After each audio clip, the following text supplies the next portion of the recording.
at the end of Paul's letter to the Colossians. This would be chapter 4, verse 17. So he's given his shout outs. He's given his parting instructions. Uh, and one of the people he mentions is this guy named Archippus. Tell Archippus, see to the ministry which you have received in the Lord, that you may fulfill it. Kind of got me to thinking like that. This is not a way that we're taught to look at this. And perhaps therein lies the problem in how things have emerged here over in the Western church. But tell Archippus, see to the ministry which you have received in the Lord, that you may fulfill it. In other words, just be diligent. Now, there's a couple things that stand out to me in this. We've talked about it before. Everybody wants to make a big deal out of ministry. Ministry means service. So, how are you serving? Who are you serving? Number one, are you serving God? Are you serving your fellow believers? You serving those that might even be without Christ, that they might be led to Christ as a testimony of Jesus Christ. And those are all some pertinent questions. A lot of times we're taught to do a ministry in a way that's marketable, or we are taught that ministry is a job rather than an assignment. And this is your reasonable service to do because look what Christ did for you. We had talked several times, Bones, about knowing God's purpose. Well, unless you know the purpose, you really don't know what your ministry is. Because he says, see to the ministry which you have received in the Lord so that you may fulfill it. Well, what gets fulfilled? Missions get fulfilled. Right. Missions get accomplished. So you got to know what the mission is. Now, anybody that's ever been involved in any kind of operations, whether it's military or any kind of tactical operation, use of force, riot control, different things like that. God, I hope I never have to be in this one. Hostage situations and having to respond to that, though they are fluid. You have a general idea of how things that can go, how you want them to go, what some of the worst case scenarios could be, and you train for those. But you really got to remain fluid and keep some very, very basic principles and fundamentals so that you're able to pivot and adjust. But you don't want to get so pinpointed into this is exactly how it's going to go down, because that's not how it's going to go down. And you got to be able to be fluid enough and well trained enough to be able to take that thing on and be successful. Yep. One thing I hear, the NIV says, "Say to it that you can see to it that you complete the work that you've received in the Lord." It says the same thing. Mm-hmm. Use a few different words. I like that word "complete." That you complete the work. But I also like that word that you bring out. You say fulfill. Fulfill. That's that's ESV. No, I'm sorry. ESV. I'm sorry. That's New American Standard. Sorry. New American. Okay, NASB. Because fulfill was the same word that Jesus used when he said, "I came not to abolish the law, but to fulfill the law and its prophets." So that word, fulfill, fulfillment, or to fulfill, means to bring to pass, bring to an end, to complete, so on and so forth. So, number one, you got to know the mission and what the end of mission looks like in order to know whether or not it's complete. And I think it's important here to understand that you have received it from the Lord. It's not yours. It's a gift to you. Yeah. I think that's a big thing. It can be very easy. And I'll circle back around in just a moment. It can be very easy to think that this ministry is somehow yours. and that it's yours to protect, it's yours to Hmm. nurture and grow and all those things, and we can get very very possessive of our ministries. We take possession of it, we own it, yada yada, and maybe that is true or should be true to some degree. Um, but we have to understand that ultimately it is God's. It is Yeah. a gift from Him to us, and uh, nothing more than that. To me, I know when I had to when I've had to leave a ministry, when it was time to leave a ministry, it was always easier to do with the understanding that this was never my ministry. Hmm. It was easier to understand, knowing that well, this is your ministry anyway. That's easy to walk away from. It's still hard to walk away from people that you love and Sure. serve and stuff like that. But overall, it's easier to walk away with the understanding that hey, God, this is your ministry anyway. But understanding what the mission is and what completion looks like is a big thing. And that can get very, very cloudy sometimes.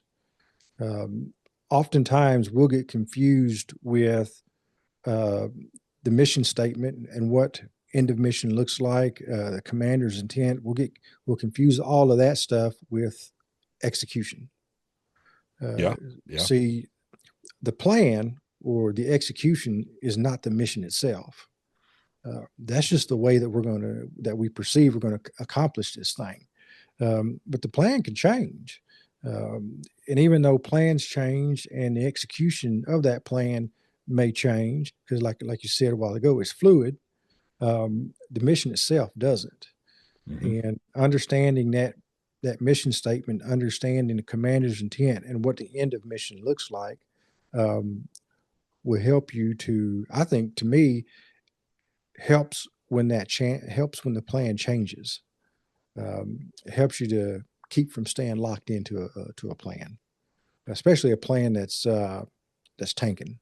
One of the things we got to discussing before we kind of went on air, because this is one of those things where it's kind of impromptu, and we were discussing this, but Paul writes this letter.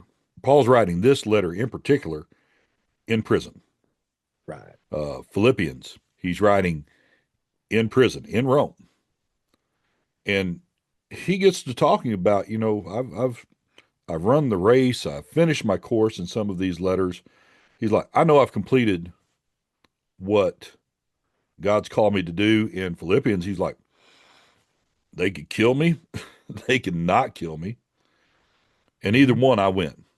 Right. He said, for me to live as Christ and to die as gain, I just know which one's more beneficial for you. But as for me, I'm good either way. Right. There, there is a thing where Paul understood the mission. Now, you look at how things kind of started out with Paul. Paul is Saul of Tarsus, and he's pursuing and punishing the church under the authority of the high priest. Mm-hmm. He has the Damascus Road experience. Well, what happens at? It's Ananias that Jesus Christ appears to and say, go, go to the street called Straight, and you're here to tell him what things he's going to have to suffer for my sake. He's giving him part of the mission in addition to the healing of being Right. able to see. So he gets that. Well, what happens? First thing he does is he's trying to go back and start preaching immediately. Gets in a bind. Mm-hmm. They lower him over a wall Right. and goes up and sees some of the elders over in Jerusalem, and they're like, "To Tarsus with you. Hey, we're happy, but you go sit down in Tarsus." And it's there that he receives these revelations of the Lord. He's talking about, I know somebody was taken up into third heaven. He heard all these things. He said, I ain't going to go. And, it's pretty much universally agreed that He's talking about himself, but Not by himself. he won't brag. Right. So I know somebody that did, but even that, lest I should be magnified, the Lord gave me a thorn in my flesh. So they're saying it's around 13 years. Then all of a sudden he gets pulled back up. He's not unknown, but he's kind of out in his wilderness, him and the Lord. And he gets pulled up because Barnabas sends for him to help out at Antioch. Right. So they bring him up, and that's really where and guess what he's doing there? He's teaching. Yep. Him and Barnabas are teaching, as well as several others. That's all they're doing.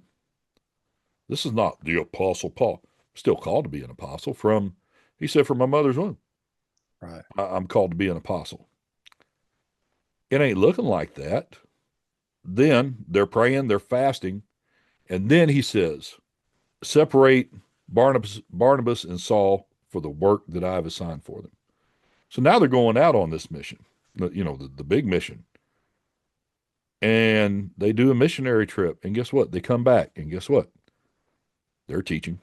Mm-hmm. And they're going back they get called on the carpet to Jerusalem to, hey, you're doing this and you're doing that. Well, let's have a powwow and let's see what's going on. And Peter speaks up. James renders his decision, which lets you know even Peter yielded to James. So all you, Right. Peter was the first pope, and blah, blah, blah, blah, blah. Yeah, but he answered to James, who wasn't even an apostle. Right. Right. Yeah, because James the apostle was dead by then. Mm-hmm. But you look at it, and then he goes out on this other missionary trip, but without Barnabas. Now it's him and Silas. All I'm saying is that be careful about, and this is a mistake we've made. We're speaking from experience here. Be careful of thinking that as soon as you know that you're called, that you automatically know what you're supposed to be doing, how you're supposed to be trained, and what exactly that mission is going to look like. Because we try and do it out of our own ego, and then all too often, whatever denomination or non-denomination we belong to is going to try to define that for us, and it's a lot easier if you do. It's just not going to be as fruitful. Yeah. It very easily will you get into a place where you start to define your gifting. I wanted to define my gifting. I wanted to define my calling. Wanted to define everything really.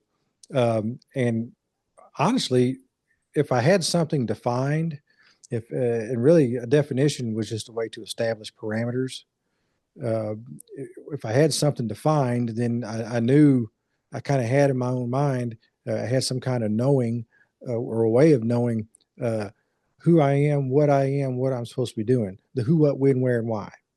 Uh, but the truth is, and I think what we've learned is the mission that God calls us to is a constant shifting of the gears. Amen. It's a constant upshift and downshift. We can see here in the apostles that they are moving in and out of the fivefold ministry. Mm-hmm. They're teachers over here, they're prophets over there, they're apostles way back here. And you can see in some places they're pastors. You can see that they're moving all around in the fivefold ministry. Imagine how incomplete the New Testament would have been if Paul would have taken the notion that, well, God can't be calling me over there because I'm not called to do that. That's not what an apostle does. Yep. Or that's not what an evangelist does. You know, because he had overdefined something. Mm-hmm. It's very easy to do. Next thing you know, you found yourself in a situation that you've been sitting in for 20 or 30 years, wondering why you're miserable. Yeah, Mm-hmm. it I've seen could, it. yeah, it could simply be that God's been trying to shift gears on you, been trying to get you to move a little bit, but you're steadfast on this definition. You're Yeah. steadfast on this quote unquote calling. And God's trying to move you a little bit and show you where your next rally point is. Yeah, it can be very easy to overdefine something. The soulish man loves those definitions. Sure does.